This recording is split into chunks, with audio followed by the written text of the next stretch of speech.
Driving home the other night, down Dead Horse Lane, there's often a lot of kangaroos and wallabies that run across the road. You've got to be careful. You know, you can only do about 40, 60 sometimes, depending, because it's a dirt road. It gets flooded when it rains. Anyway, very rarely see a dead one there, but there was a dead one that had just been killed, just on sunset.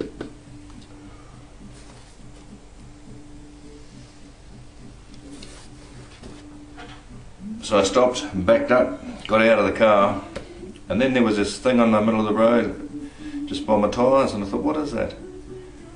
It was a little joey. It had fallen out of the pouch, looked like it was dead, had no fur, it was like just skin, pink skin. Picked it up and it was, the heart was still going, so I stuck it in my shirt next to my skin, took Mummy off the road, dragged Mummy off and pushed her over the side of the verge, took Joey home.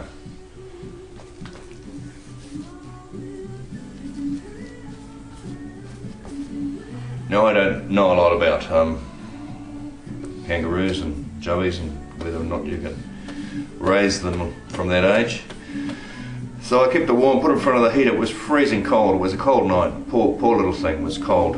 Anyway, he started breathing and I could see, you know, that he was getting warm and all of that. I cuddled him up in there in my beanie and put him next to the little fan heater and just put it on low and made sure he wasn't getting too hot.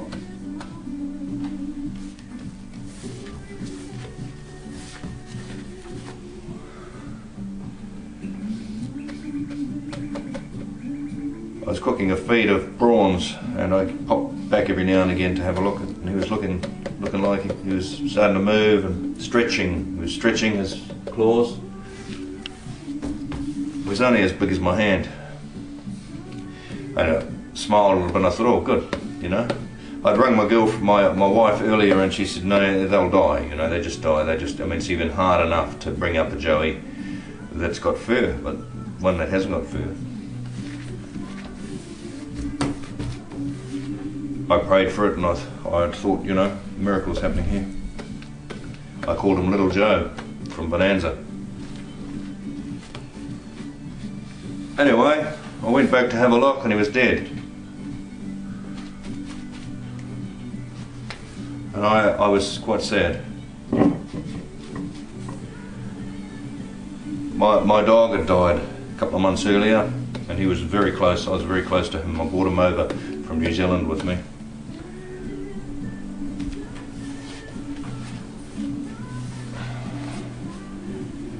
When you look in their eyes and there's no life on there, there's no life. Something's gone, the candle's gone, the light's gone out. You see, the life is not the body, it's not my body. When I'm dead, me, the person looking out of these eyes and speaking to you, is the life.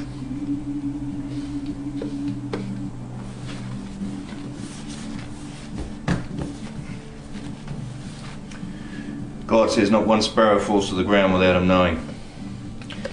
He says the life, the soul, the life goes back to God, where it came from. It says our lives are like the grass on a flower.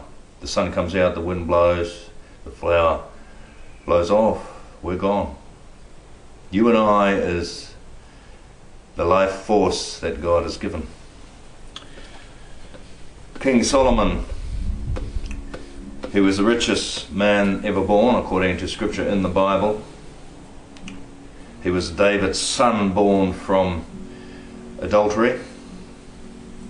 The second son, the first one died, or the first baby died, to Bathsheba, the one that David lusted after and had sex with, and she got pregnant. He was the richest man and wisest man that ever lived. If you read the history of it in the Bible, you'll see in the Old Testament. It's Jewish history. Through Solomon, he was one of the great-grandparents of Jesus Christ.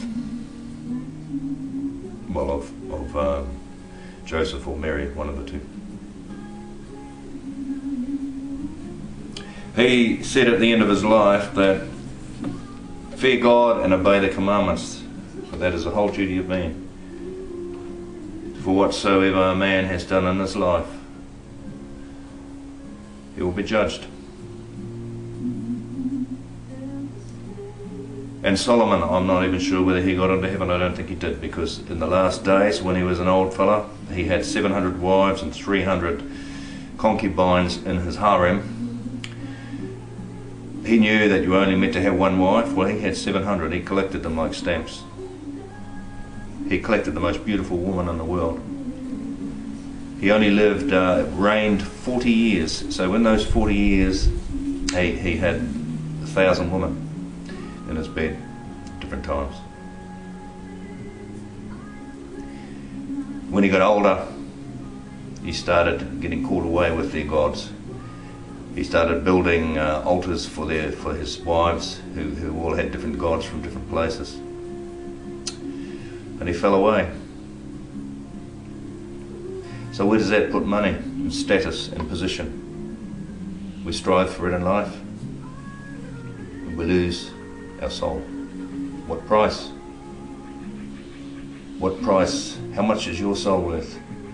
What price would you put on it? How much would you pay to live forever? You need to think about that.